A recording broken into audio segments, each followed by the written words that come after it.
Hello, I'm Anavultus, and welcome to Getting the Answers. Today, here with my wonderful co host, Wyatt Berckenhoff. Please introduce yourself.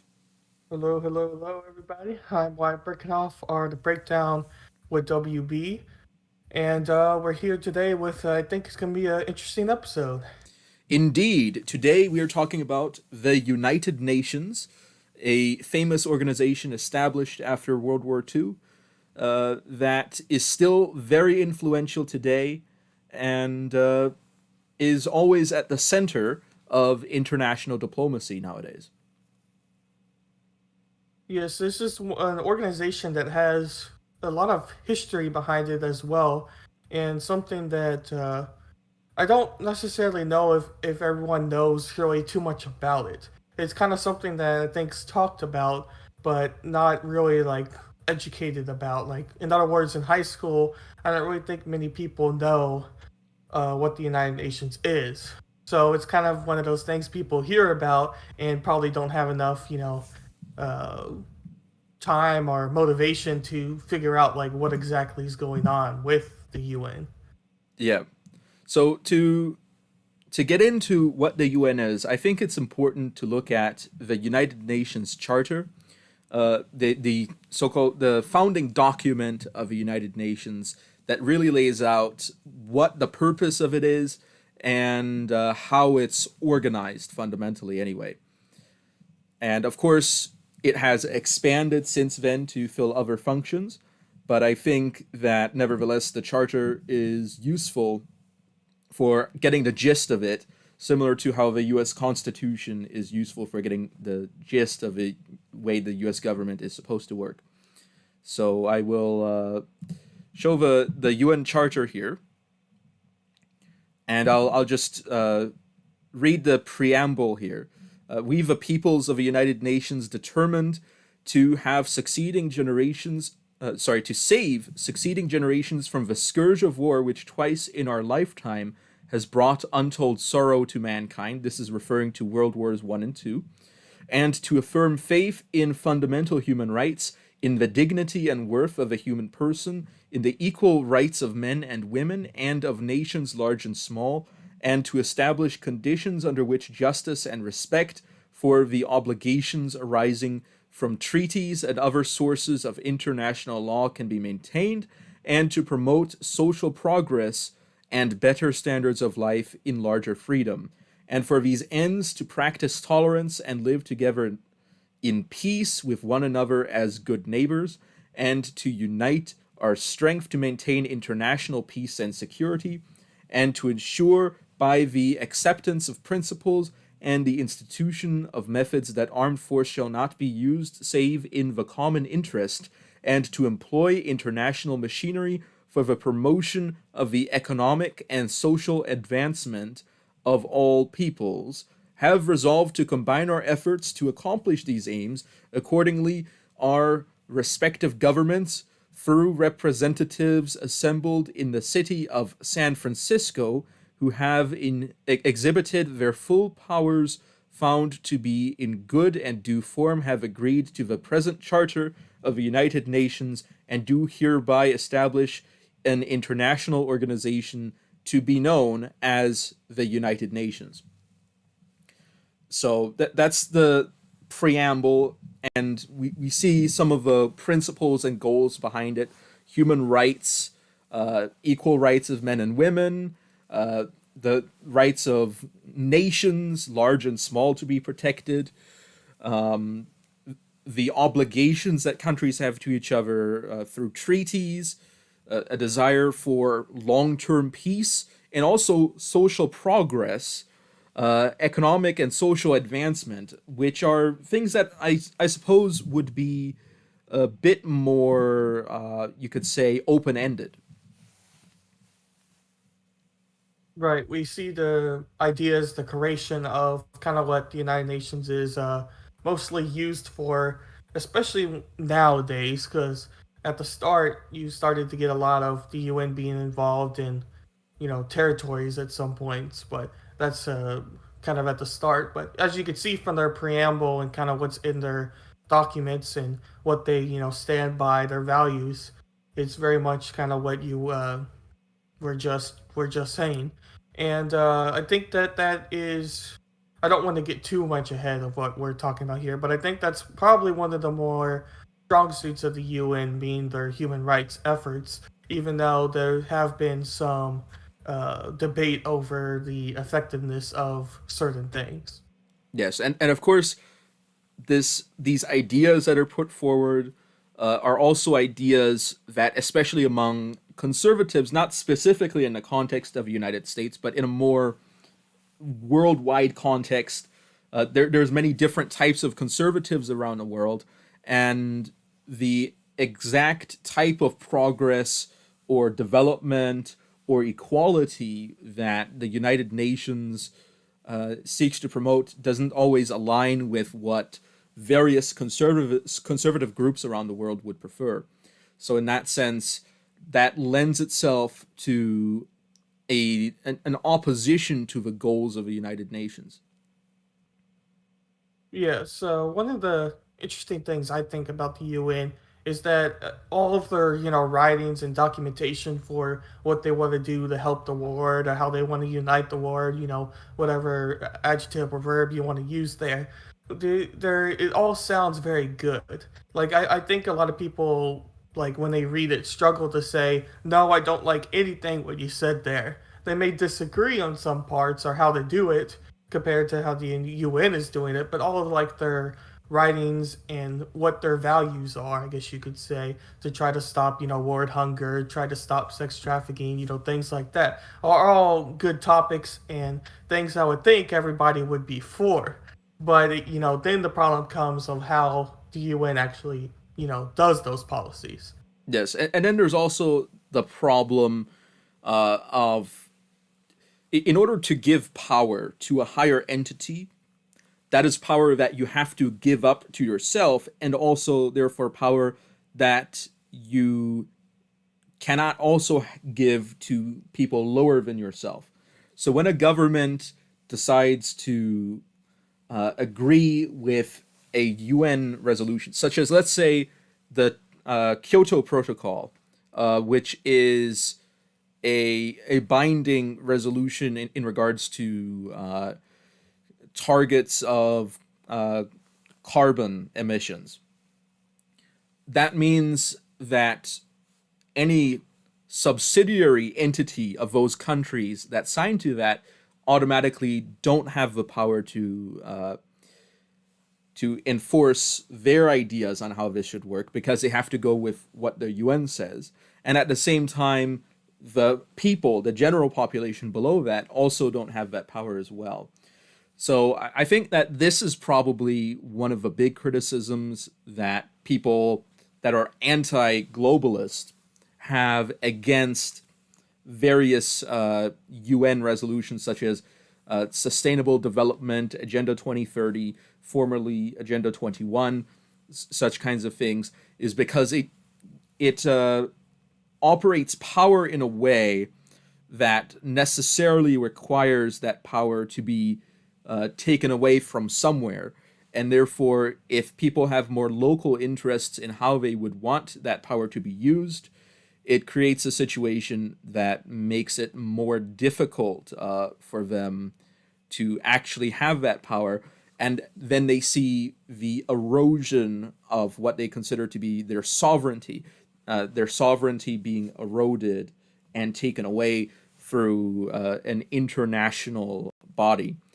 And that is something that a lot of people in the US don't like about the United Nations.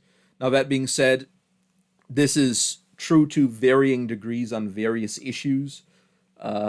So, in some cases, I think that there's a very legitimate argument that the sovereignty of these countries is, in regards to a particular issue, is being taken away through their joining with the UN on a particular issue. And in other cases, it's just lip service as well. So Yeah. yeah, so there's a range of effectiveness and a range of issues here.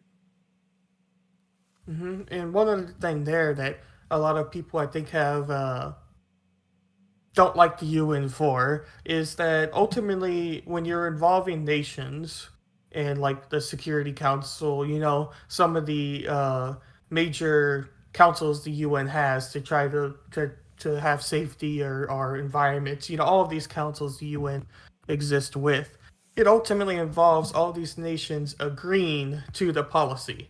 And uh, I don't necessarily want to get too much into specifics now because I think we're still just kind of talking about it in general. But long story short, all these nations have to agree. So if one nation decides not to, implement this policy, then in a large part, what UN's trying to do with these big policies is involve everybody. So if one, two, three, four nations decide not to do it, then their policy kind of fails because it needs all of the nations to do it.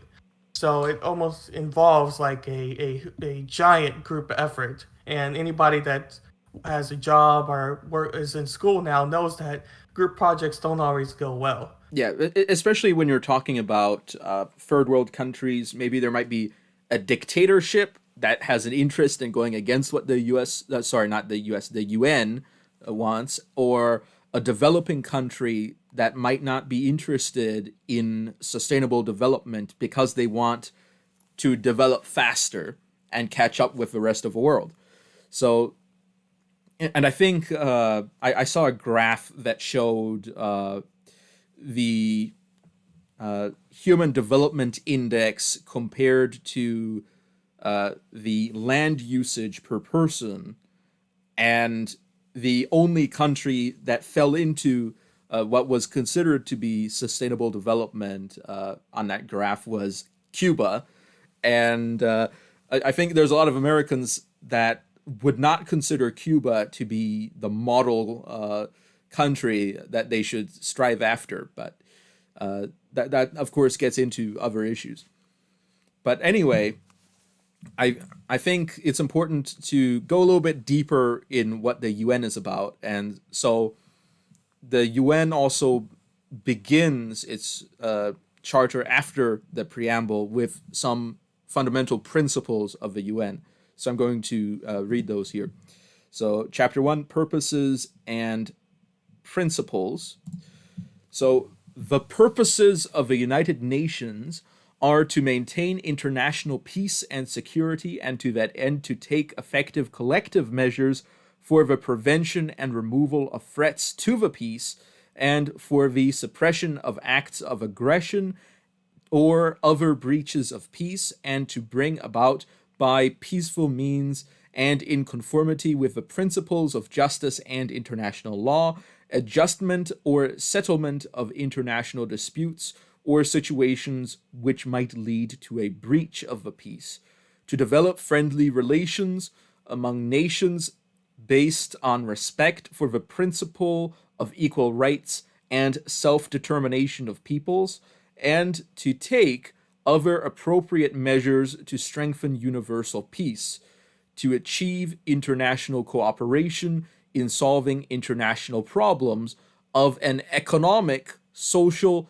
cultural, or humanitarian character, and in promoting and encouraging respect for human rights and for fundamental freedoms for all without distinction as to race, sex, language, or religion, and to be a center for harmonizing the actions of nations in the attainment of these common ends. So, one thing that I think is particularly apparent here is that this is necessarily playing into the fear of globalists and the fear of people that would be hyper conservative in various countries in the world, because this, for example, talks about solving international problems of an economic, social, cultural, or humanitarian character. So that necessarily means that there is going to be economic interference, social interference, cultural interference, and humanitarian interference in its members. Now, of course, in the case of a UN, this is voluntary. However, for people that don't like in these types of interferences, this is considered to be a big problem. Right. Yeah. Just because, maybe like the nation's president wants the UN to come in because there's a situation like maybe a civil war or whatever it maybe is to resolve the solution doesn't mean that everybody in that nation is going to support it as well. And I think you see some of that. And you also just see a lot of the whole idea. And I don't really know if this idea is super credible, really, but I hear it quite a bit from people in the United States when they talk about the UN.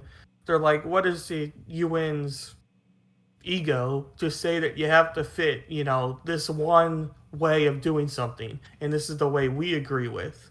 What they're forcing their globalist culture onto these, third world nations or their nations that they're volunteered to be in. I hear that quite a bit as well. Yes, and I think this is partially really apparent in, for example, the statement of the self determination of peoples, which also in the Universal Declaration of Human Rights, which is linked to the UN, is considered to be an important human right. And of course, there's a lot of people in the world that have a problem with this idea for a number of different reasons. And one of them might be that they don't want secessionist movements having legitimacy to fracture a country and therefore perhaps damage the strategic advantages of a country. And that's one example. There's also the question of rebellion. There's the question of imperialism. There's all sorts of different questions that arise here, and there are some countries which obviously do not have an interest in abiding by these terms of a UN, but still are members of a UN and therefore still are voting on these issues. Because the way the UN General Assembly works, every country in the UN has one vote and can be represented by up to 5 different persons at any one time. And so any member of a UN can get in league with other members of a UN and decide to vote against something that, while it may be in line with UN principles, would be against the principles of these countries. And this is especially the case in another body of a UN, the UN Security Council, which is composed of 15 different members, 5 permanent members, which originally were the US, Great Britain, France, the Soviet Union, and the Republic of China. Eventually, Russia replaced the Soviet Union after the fall of the Soviet Union, and the People's Republic of China replaced the Republic of China, which is Taiwan, as a permanent member. And all 5 permanent members have a veto power on any UN Security Council resolution, and they have frequently used them in the past. So when you have an oppressive regime like the Soviet Union, which has, while it accused the Americans of engaging in imperialism, which I can see the argument for that, itself also engaged in imperialism, and therefore went against the self-determination of people. If we're talking about the Warsaw Pact countries and other countries, what we see is a situation where a country, one of the big winners of World War II, is in the right position to essentially go against the stated principles of the UN. So in that sense, not only are the exact human rights, which I, from a religious perspective, question, but also people from pragmatic perspectives question as well. Those are questionable in some sense, but also the UN's ability to enforce these is questionable as well. Yeah, the Security Council is a big one. I think most of the people that dislike the UN are at least look at the UN in a fair way. I would say. Think that the Security Council was one of those that doesn't make the UN particularly look like the goal they were created to be.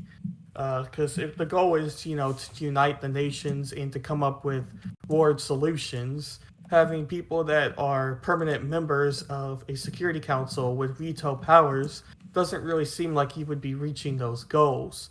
And you see in the history of the Security Council that many of those five powers who are at the top tend to disagree with each other. So even if there's a solution that fits, I don't know, say 14, this is just hypothetical, 14 nations, which is unlikely even that. It could be Russia that decides, no, I don't like this. Yeah, And then or they the veto the U.S. whole thing.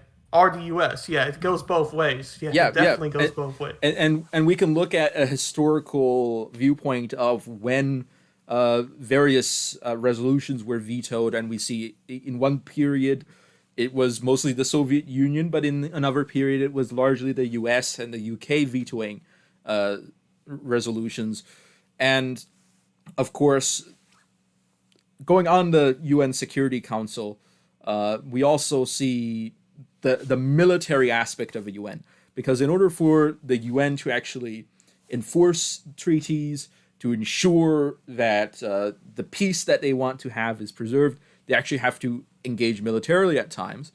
And what we see mostly is the UN peacekeeping forces, which are not directly subservient to the UN. They're not militaries that belong to the UN. They are contributed by member countries as operating under their own military, but under a joint mission with the UN. And the peacekeeping forces exist largely to ensure that a peace that has been achieved is kept. And it might not be a full on peace, but it would be, for example, there was a UN buffer between the Israeli occupied Golan Heights and Syria in order to prevent those two countries from fighting each other. There's also a small UN presence in Pakistan and India that has been there for a very long time because of the conflicts about Jammu and Kashmir, which is still an unresolved controversy between those two countries. And therefore, the UN maintains a presence to ensure that they can watch the situation and make sure that people aren't actually fighting with each other. Yes, and as I mentioned before, these peacekeepers aren't exactly met on good grounds for nations as well. And there was a case not too long ago where, basically, long story short, they were going in to resolve a solution of conflict in the nation. And they went in to try to do this and work with the civilians, this being the peacekeepers.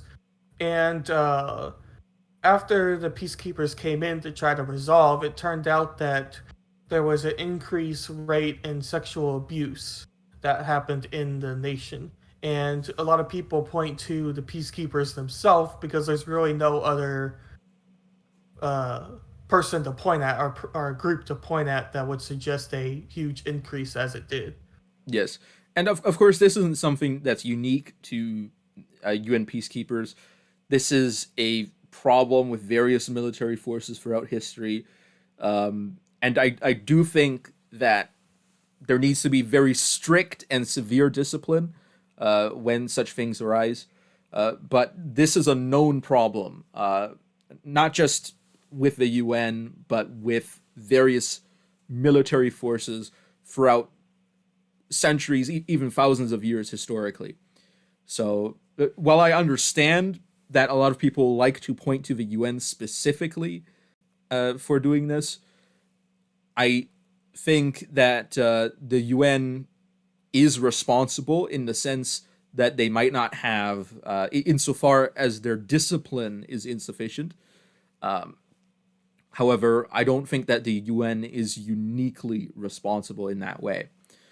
Now, that being said, there's also cases wherein the UN, instead of sending in peacekeeping forces after a conflict or in order to prevent a conflict, they have actually directly militarily engaged in a conflict for multiple years. An example of this would be the Korean War. A lot of people think of it as a war, as an American war, or a war that the U.S. fought alongside a number of allies.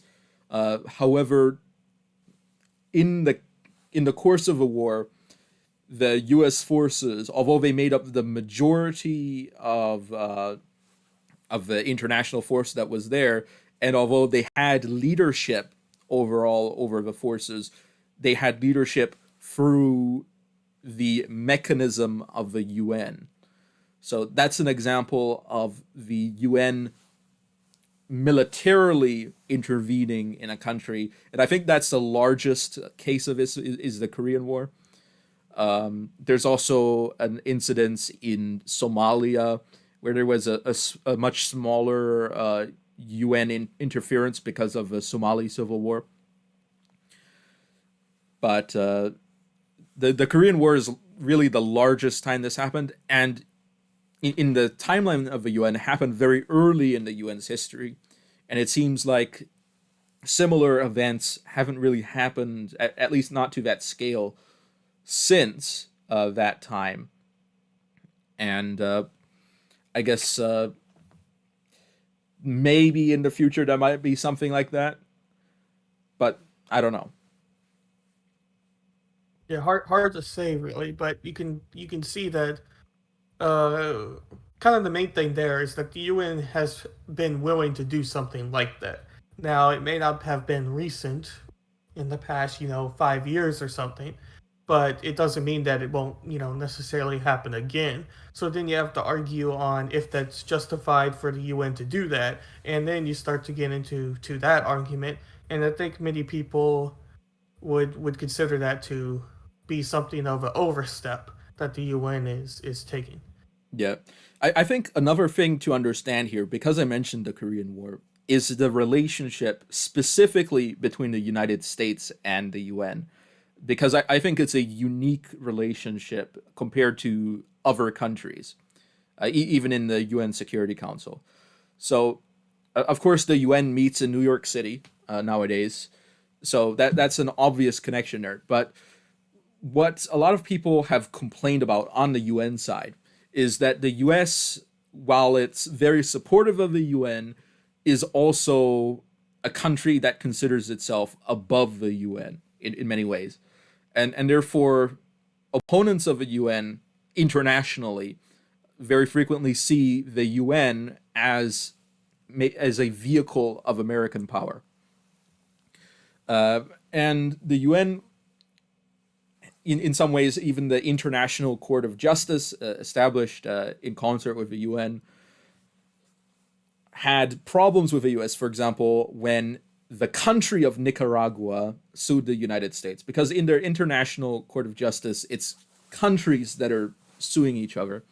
So Nicaragua sued the United States for the United States' support of the Contras in an internal crisis in Nicaragua. Now, the United States originally participated in the trial, but once the trial's findings started going against the United States removed itself from the trial and denied that the International Court of Justice had jurisdiction over the case. So in that sense, the United States considers itself above international law in that sense, which in the case of the UN, for people that like the UN, this is something that's not favorable. For people that are anti-UN, this would be perhaps a pleasant surprise. And this isn't the only case in which this happens. The United States, in regards to various conventions of international warfare, may have signed some of them, but hasn't ratified some of them. So while the United States historically has been very eager to be the center of all these diplomatic dealings, has also been very hesitant in actually committing to many of these. And we can see this, for example, in a predecessor of the UN, the League of Nations, wherein US President Woodrow Wilson was very much in supportive of the League of Nations, but the United States as a country simply didn't want to join the League of Nations. So that's an example of that. So I think it's important to point out the unique relationship that the United States has to the UN, where the US government very frequently treats the UN as a lesser endeavor than its own interests, which I would suppose for people that are opposed to the UN's power inside the United States would they might be very happy about it, but I would imagine internationally this would seem very unfair to a lot of people. Right. As I mentioned earlier, the UN involves many nations, and so it takes almost a 100% participation and 100% willingness from every nation, to be equal in a lot of ways, and to and that takes compromise in that way. But anyway, for the whole idea for the UN to work, there can't be a power imbalance. And you see that with the United States, as you mentioned, and you also see that with France, and in a large part the UK, and then in a large part Russia with their veto powers. But France also has quite a bit of history of strong arming the United Nations as well. And Yeah, would you go into that? uh, I'm trying to remember the exact case. Let me see if I can pull it up real quick, because I remember there was one case I wanted to talk about here.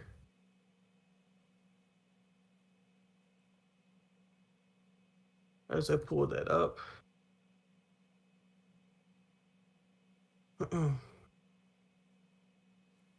Here we go. If it'll overload. Okay, here we go. Scroll down. Okay.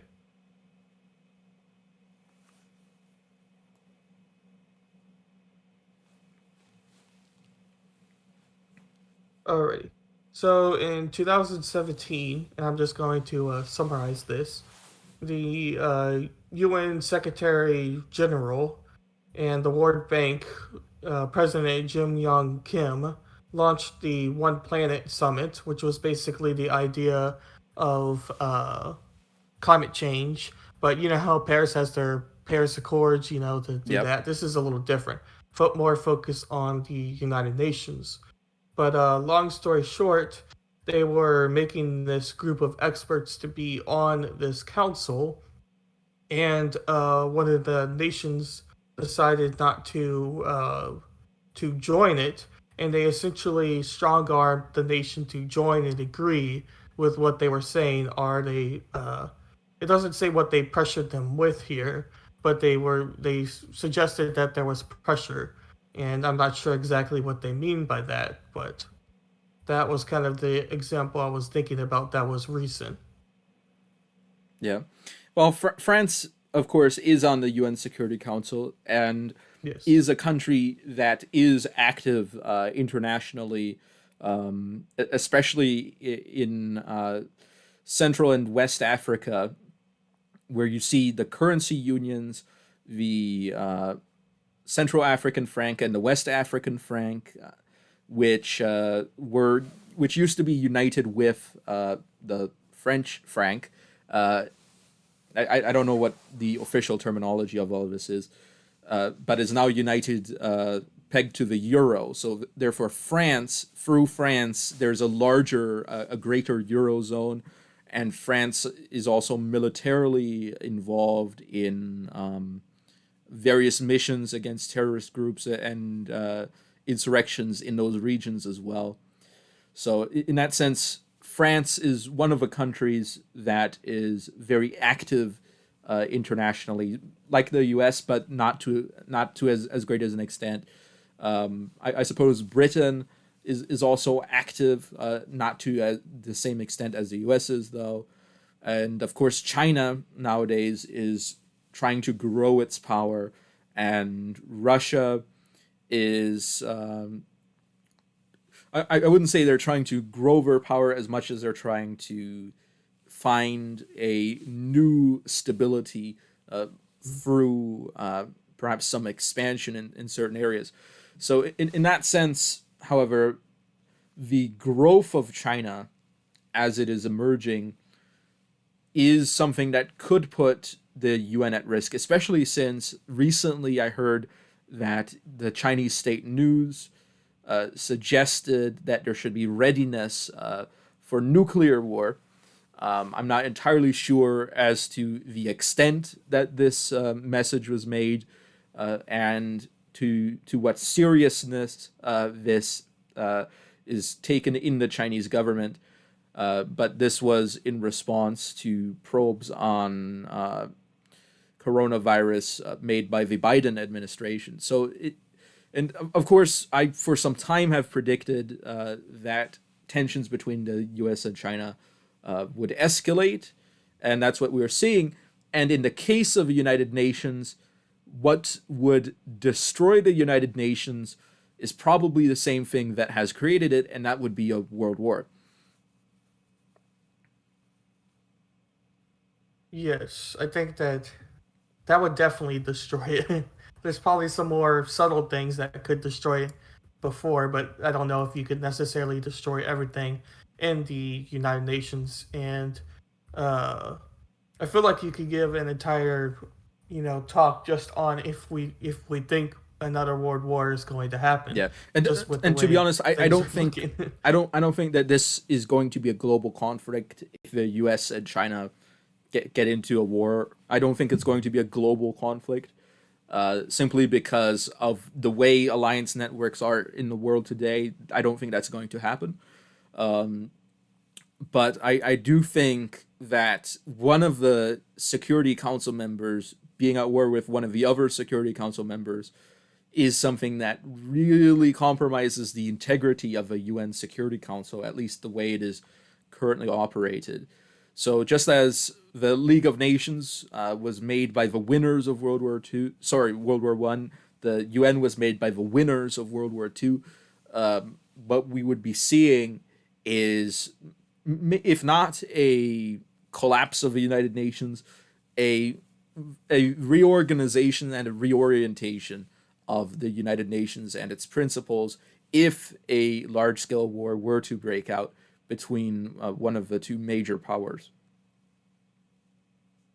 Right, and even if they're perceived to go to war, I think you could also suggest the same outcome uh, as well. I think that that would be reasonable to think about. One of the other cons for the UN, and then we maybe can get to some pros just to be a little more balanced.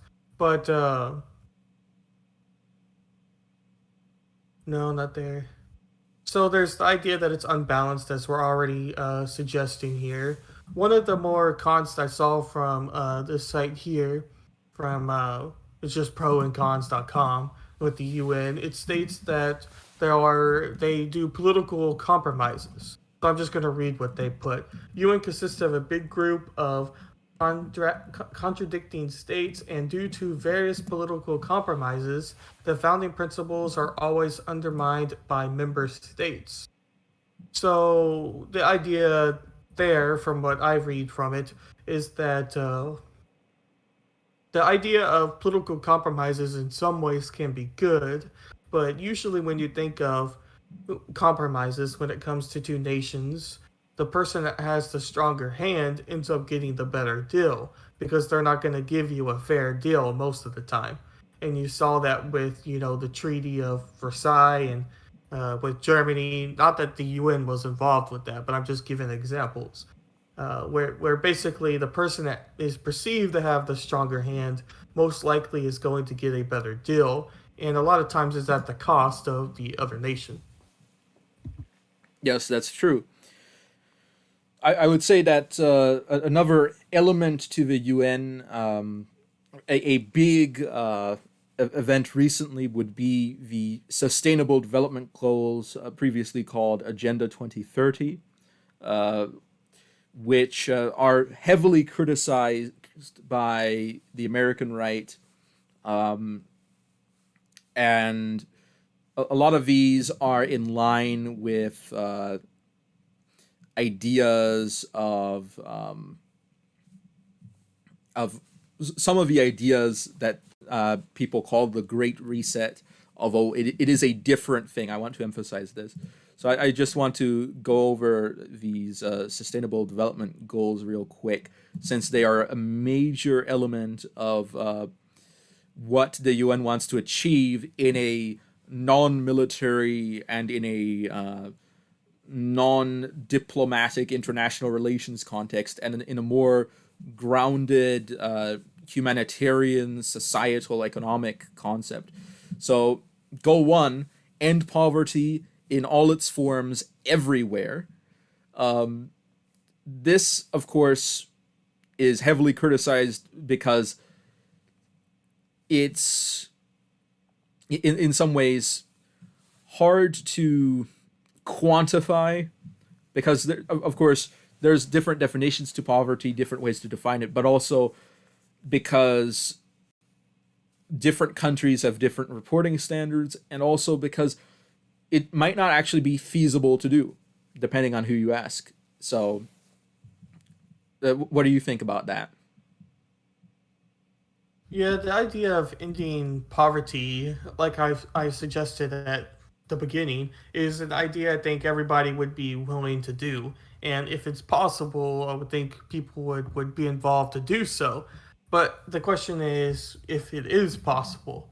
Yep. And I think that without directly being involved as the government of the nation, you're not really going to be able to solve that solution. Yeah, and also, what is the cost of doing this? Because to do Mm-hmm. this, it requires a very heavy handed economic intervention. And if you're trying to do it everywhere, that would mean a very heavy handed economic intervention in every country in the world, and therefore removing the ability of those countries to deal with these problems in their own ways. So, in some ways, I would say it's against the principle of the self determination of peoples that the UN so proudly stands for, uh, because it necessarily requires that people not have self determination on these issues. So, in some ways, that's a problem. Now, of course, there's also other development goals: zero hunger, end hunger, achieve food security and improve nutrition, and promote sustainable agriculture. And sustainable agriculture essentially means that there's a minimum amount of land use per person in agriculture, and it also reduces reducing soil erosion, reducing various things that are happening agriculturally. And of course, the United States is very far away from this goal in regards to how much land is used and what the UN would consider sustainable. And so this is one of the reasons why some of the pundits on the right like to refer to supporters of these kinds of views as bugmen and things like that. It's because some of the things that are encouraged for this is a change in diet, a change in what people eat, eating a lot less meat because meat requires a large amount of land for pastures, and perhaps increased consumption of insects. And culturally speaking, to a lot of people in Western culture, this is something that is unusual and very absurd, and they would prefer to have the freedom to eat the things that they would like to eat. Uh, but of course, there's different viewpoints on that. Yeah, definitely. And one thing to mention there is anybody that's driven in the United States from maybe the state you live in to a state a couple states over has probably seen this before when it comes to farms, especially in the South. I live in Texas. And even when you drive within Texas, you see different farming environments. And especially if you drive to, say, Colorado, and you see still some farms in Colorado, but not really. I don't think they're really farms for what makes it onto your table. I think it's more just hobby farms in Colorado, but I could be mistaken. But anyway, here you see how many cows in particular someone is able to have per acre. Even the people that are making meats for consumption and not just as a hobby, because there's a lot of hobby farms also in Texas. But anyway, long story short, there's in Texas you're able to have, this many cows per land, and then when you go to another state, it's going to be this many cows per this many acres because of the how much grass is able to grow and a whole bunch of other things that are considered in that equation. So it's hard to say like and give one system for a nation and say you have this many cows for this many acres because it may not work for everyone. And I'm not suggesting that that's what the UN maybe wants to do here by limiting the amount of cows and whatnot. But I just think that that's an interesting point, and it may not be too much related to that, but Yeah, yeah. But anyway, the third point here is good health and well-being, ensure healthy lives and promote well-being for all at all ages. And this, of course, in my view, would probably require a lot of education that would go into this. So there would be state mandated, well, internationally mandated education on various health related issues, as well as restrictions on types of food that are available. For example, we see some areas they don't allow sodas above a certain size, um, and also universal healthcare would be a part of this. And now I understand that a lot of developed countries can afford things like universal healthcare in some ways. I understand that, but the thing is, even if you afford something, doesn't mean that you necessarily want to pay for it. At the same time, there's also the issue of countries that really can't afford this, and of course they want to end poverty as well. But if you're taking, let's say, if you're telling people in southern Africa that they should stop having cattle ranches and instead plant fields of soybeans, not only is it going to flip a culture that has existed there for many centuries, but it's also going to, in many ways, change a lot of different things. And in the adjustment period for these kinds of things, they will have a lot of trouble, and they might not be able to afford all these different changes that the UN would expect of them, which would then require them to become economically dependent on more developed countries, and therefore it inhibits the development of their own countries. right. And you also have to think that just because they know how to farm cows or to have cows doesn't necessarily mean that they're going to know how to farm a plant or how to farm whatever the UN wants them to farm to be able to become, stable in that sense. Yeah, and let Uh, me be very clear. There are farmers in southern Africa. There's white farmers. There's black farmers. There's a lot of people that know how to farm. Let me be very clear on here before people are assuming that we're saying that. I'm just saying that cattle farming in southern Africa is a historically important cultural element, anthropologically speaking. right. And that is important to note because obviously certain nations have their strong suit, and yeah, I mean, I just think of anecdotal thing. Even my grandparents on my dad's side who have a small ranch and have had a garden, don't necessarily know how to have a certain vegetable because they've tried before and it just failed. So there's a lot of just talent in being able to grow something, and the idea that you're saying like here's the seeds to grow this and do it isn't necessarily going to work. Yeah, yeah, and we see this, for example, in Zimbabwe when experienced farmers who were white in the country, who had brought in crops, who had brought in farming into some of these areas, at least the type of farming that is more developed than the previous types of farming available in those areas. Those people had their land taken away and redistributed to people that, though they may know a few things about farming, themselves didn't know how to maintain the types of farms that they were given. And that led to massive shortages in food because they didn't have the experience, they didn't have the knowledge, uh, and they didn't have the education to deal with what they had been given.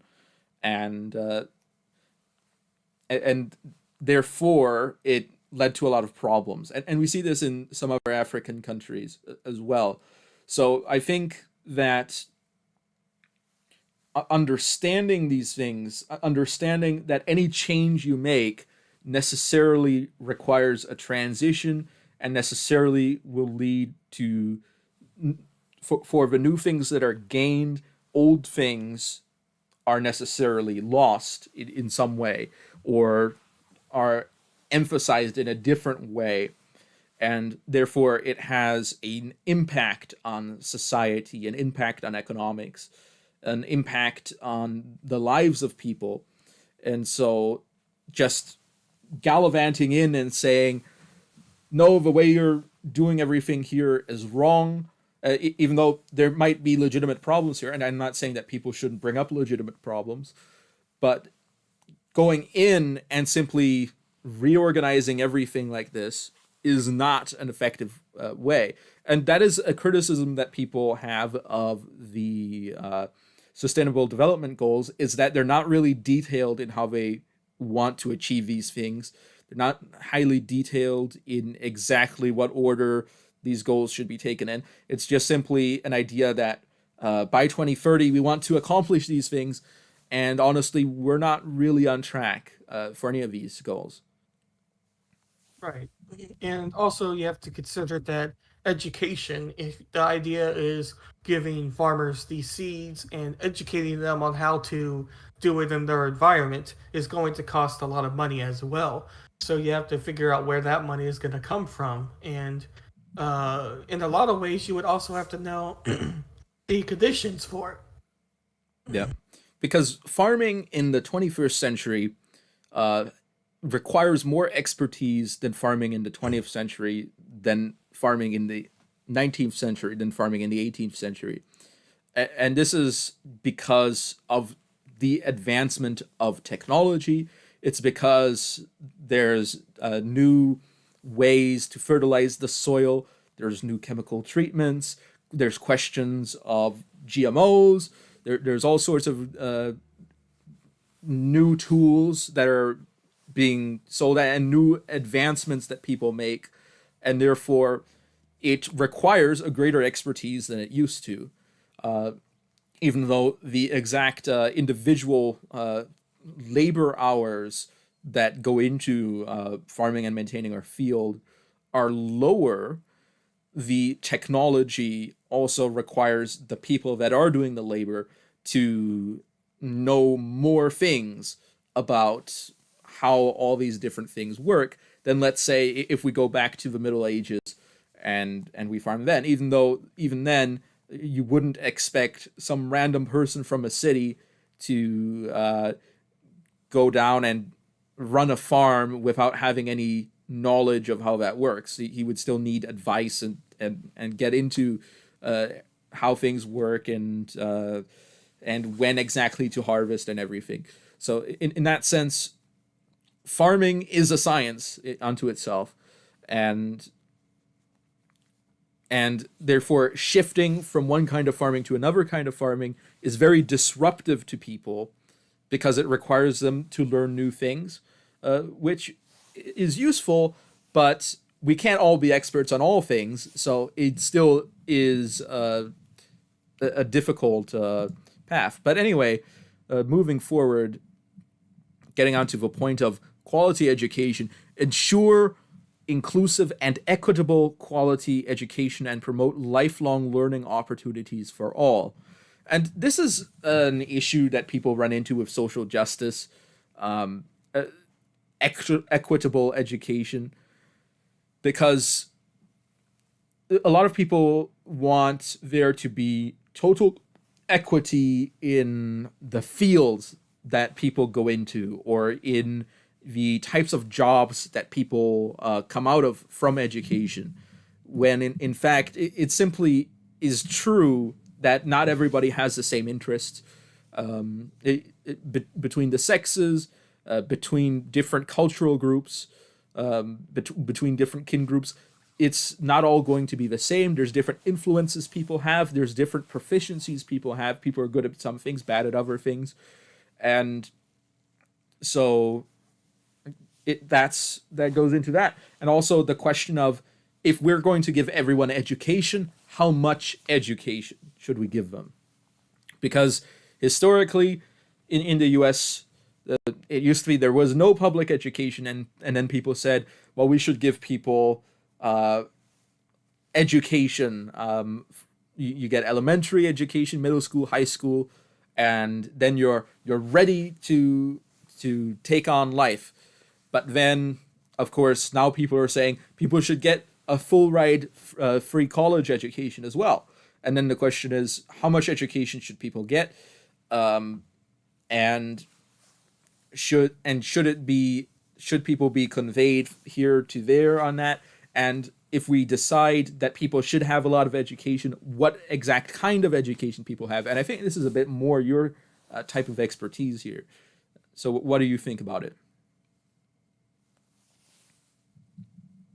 Education is a hard concept as well, especially when you're talking about, more third world or second world nations, because the idea here in the United States in general is to get a high school diploma at least, and you need a high school diploma to get into a lot of jobs, and in some ways you even needed it to get into like entry level jobs. I don't really think that that's the case anymore, from what I've seen on statistics wise and whatnot. But the idea of getting through high school is kind of the approach that we have in the United States. So if you want to use that same approach to a third world nation or second world nation, you would have to be able to implement, certain skills. And I don't necessarily want to say this and seem like I'm demeaning these nations, because that's not my intention here. But you also have to consider at what level you consider high school to be. Like, because, if you think Yeah, the different United countries have States, different systems. Yeah, yes, exactly. Yes, exactly. Because the United States does not really have very good education for first world nations. Usually you think of Finland and things like that for, a country that has high education standards and whatnot. So even if you use the United States standards for what we teach in high school and try to teach the same thing to a third world nation, I don't necessarily think that that's going to go over too well. So I would ultimately be a fan of trying to develop, if I have to make a program to teach, I would be a fan of trying to figure out things that they would necessarily need. So certain types of math, maybe to figure out farming if they choose to farm. Certain types of science. Stuff that's targeted at that nation in particular, and having Exactly. like a Exactly. 2 year, 3 year program. I think education should be targeted on the needs that people have for education on various things. But I also think that then the question becomes, how do we fund it? Do we fund it centrally, or do we decide that we might fund it in a more decentralized way? And if it's funded in a more decentralized way, then perhaps the particular needs of a community can be expressed in a more open way, or people might simply decide that they prefer homeschooling and apprenticeship over having a public education. And I don't think that that's an illegitimate choice. I think that it is a choice that people should have.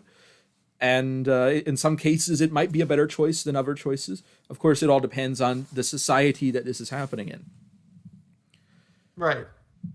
One system is not going to be best for everybody. That's for sure. Yeah. So moving on a bit, getting into the sustainable development, we have gender equality, achieve gender equality, and empower all women and girls. And I think I mentioned this a bit before about the equality of outcome thing, and I don't think that works. I understand that there's many people that are very concerned about this. They think that there might be systemic oppression, but of course, if you're talking to a lot of conservative people around the world, this isn't going to be one of their priorities, and this might actually be against what they would prefer. Uh, Moving through these a bit faster. Ensure availability and sustainable management of water and sanitation for all. I understand, similarly to the zero hunger idea, that people want this. But the real question is, do we actually need to have the UN do these things?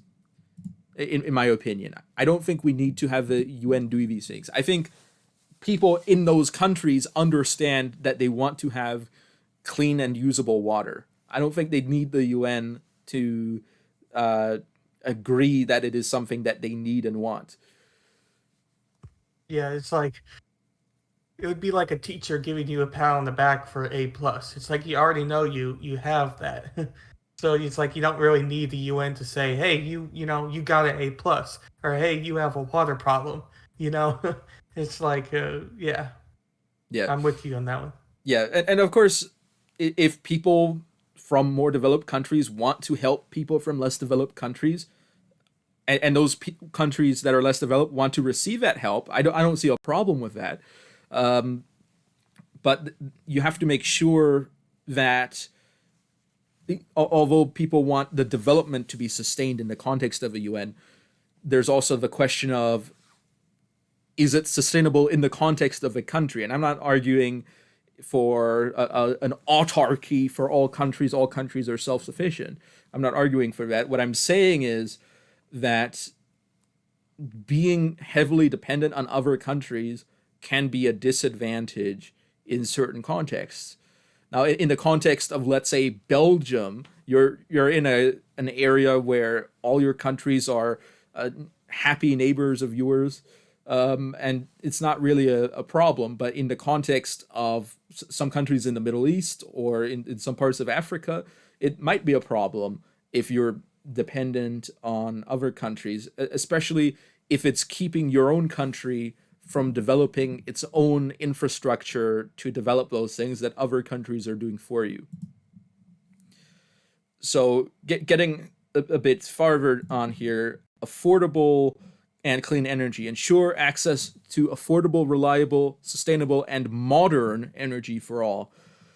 And here's the thing, and I think this is possibly uh, one of the biggest issues here is the energy issue, because this goes right into the question of fossil fuels and things like that. And as people have said before, the least developed countries, what they use for fuel is wood, and they have wood fires in their homes. And this, of course, produces a lot of toxic fumes, which most people in history have survived through. That's not the biggest problem in the world, but it is still less efficient than coal, and which is less efficient than petroleum, which is less efficient than natural gas. And nuclear, in my view, is really what a lot of these countries should be striving for. I know France is very big on nuclear power, and hydroelectric is also very good. But solar and wind power, even though those are the powers that are very promoted by these people that are supportive of these policies, are simply not very efficient, because these people argue we should use less land for agriculture, but ultimately you end up using more land for your wind farms and your solar farms, because you simply have to if you're going to use as much power as people are using today, and perhaps even more power in the future. So the amount of land usage for solar and wind is enormous compared to nuclear and hydroelectric. So in that sense, I think that those, in my view, are the better solutions to power that countries really should be striving for. But a lot of these people are actually against using those, interestingly enough. Right. One of the big things with alternative energy is simply the storage of alternative energy, because we really don't have a way to store this extra energy, because in large part you need to use it pretty much right away. So if anyone that is able to come up with an invention to be able to store the energy that's created by wind turbines or solar power, one of those things, you would be able to, they would be much more efficient, because sometimes they're actually able to produce more energy than we need. But then it comes to when do we actually need it? Then it fails, because then that day there was no sun, or you kind of get the whole gist there. So that's kind of one of the biggest problems with alternative energy when it comes to that. Yeah, in that sense, that is a problem. Now, of course, in the case of developing countries aren't going to be building a nuclear power plant, or a country that doesn't have a lot of water, that they're not going to be building a big hydroelectric dam. But they might still benefit from using fossil fuels, but the way the UN wants them to operate is going to restrict their ability to actually develop, because they won't be able to transition through the use of fossil fuels as other countries have, and therefore essentially the developed countries on top of the UN have climbed the ladder, and they've kicked the ladder down, and now the undeveloped countries have to essentially in the long term remain reliant on the developed countries. So in that sense, that is a problem that I see here. Yeah, that's another thing to consider, if that's ultimately the focus of the UN, which in a large part it kind of is. So having that as a goal is interesting. Yeah. So let's run through these a bit faster. Decent work and economic growth, promote sustained, inclusive, and sustainable economic growth, full and productive employment, and decent work for all. This is, in my view, a dream.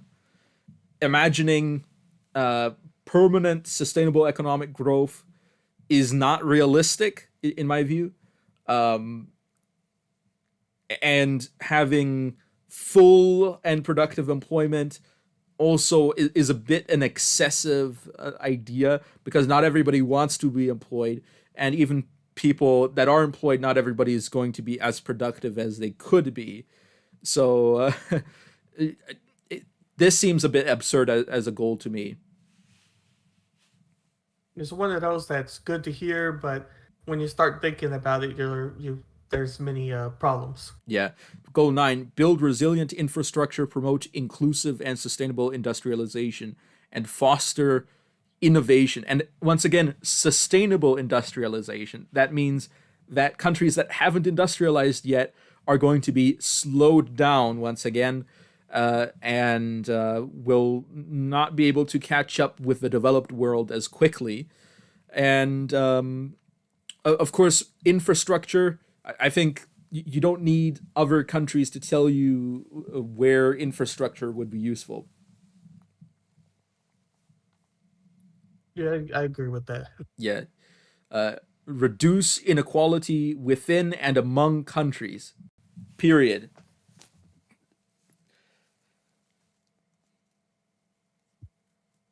I think that that's a bit vague and not very helpful in regards to what actual goals should be, especially with the understanding that economic stratification is actually, in my view, a beneficial system. Uh, Yeah, yeah. Yep. That's a very big one. Yep.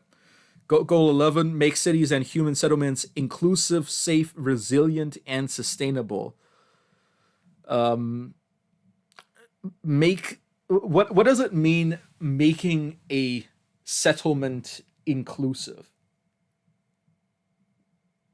Uh, that's a good question. Yeah, I would think it's like, does it mean that you have to have, a the percentage of, since there's 10% blacks in the United States, does that mean you have to have your settlement be 10% black, and then whatever the percentage for Asians and blah blah blah blah blah, and that's how you're doing it? But that's kind of equality. because So I don't.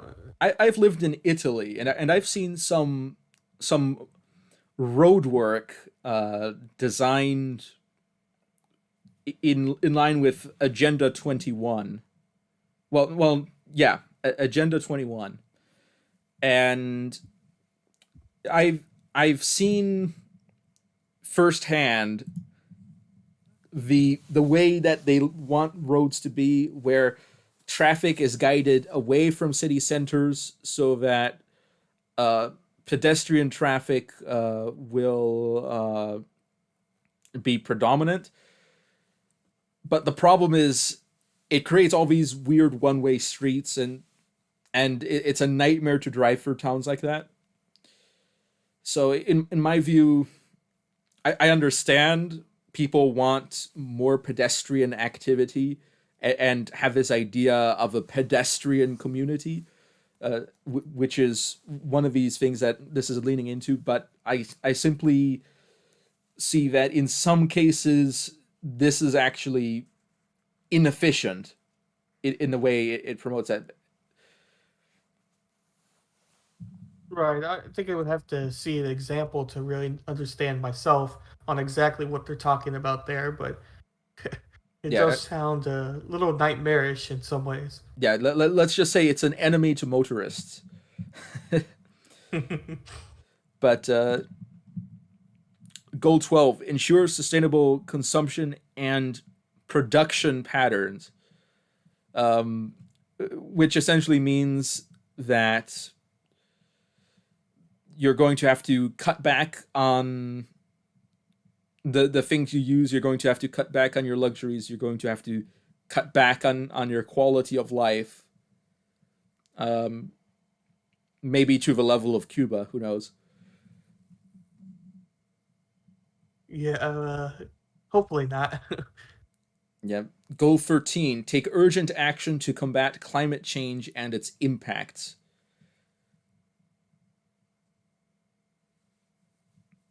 Yeah, that's a big United Nations thing. Yeah, and of course, in some countries like the U.S. and Russia, this is a more controversial idea. Um, Goal 14, conserve and sustainably use the ocean, seas, and maritime resources for sustainable development. Now, I understand people want clean oceans, and I think that's a good thing. I don't think we should be dumping trash into the oceans. Um, so I don't have too many objections here, but then the question is, what exactly is the sustainable development and the sustainable use of the oceans? And I understand fishery limitations. I know that makes sense. Um, but other than that, it is vague and can be used to mean a number of different things. I think they kind of keep it vague on purpose, but it's yeah, like 15 is a little interesting. Yeah, 15. Life on land. Protect, restore, and promote sustainable use of terrestrial ecosystems. Sustainably manage forests. Combat desertification. Uh, and halt and reverse land degradation. And halt biodiversity loss. And this goes into a question of how much does it matter when X animal goes extinct, or how much does X, Y, and Z matter? And I agree that we shouldn't destroy our ecosystem. Let me be very clear on that. But I think that responsibility for this should be distributed uh, and maintained uh, in a distributed fashion rather than be centralized in the United Nations. Yeah, I mean,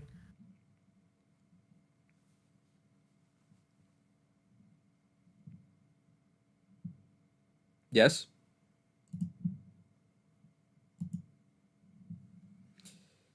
I believe that he might have disconnected or slowed down.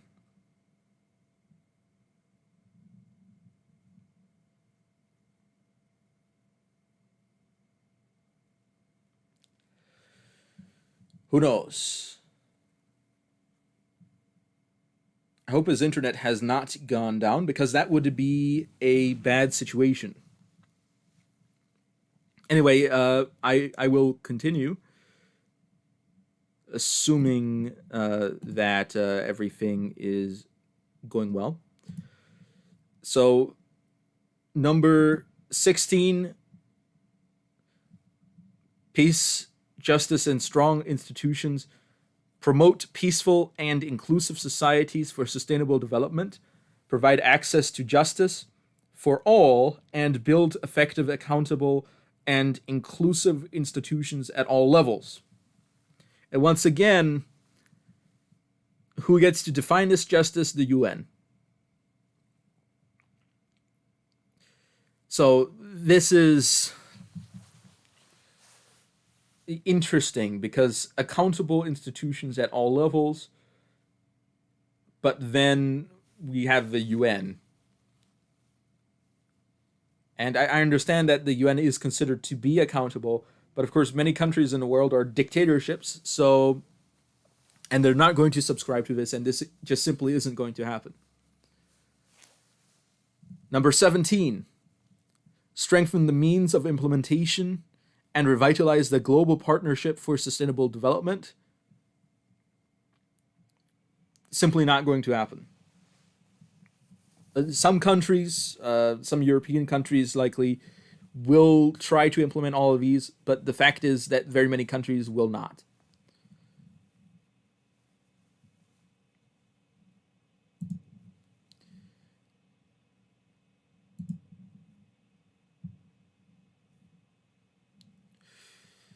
But anyway, it seems that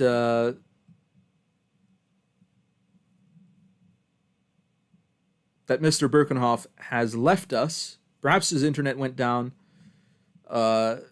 He is showing up to me on Discord as offline, so I think I will wrap up in that case. Otherwise, we might have to sit here for another hour. But in that case, let us simply wrap up. Thank you all for watching, our beautiful audience. And if you have any questions, feel free to ask them in the comments section below. If you have any topic that you would like us to discuss, feel free to tell us in the comments section below. This has been a show on the UN. I would like to end with my position on the UN. The UN, in my view, has accomplished some things that are good, many things that I think are questionable. The way it allows power to be exercised, in my view, is in a non-straightforward manner that is not as amenable to honorable international relationships as a more straightforward manner would be, especially when we consider the big hypocrisy between the principles of the United Nations and many of its member nations, and also the double standards that many countries operate in their relationship with the UN. So, under that understanding, I will say that the UN is not in a good position as such, and that therefore I view it as not really succeeding in the ways that it has attempted to succeed.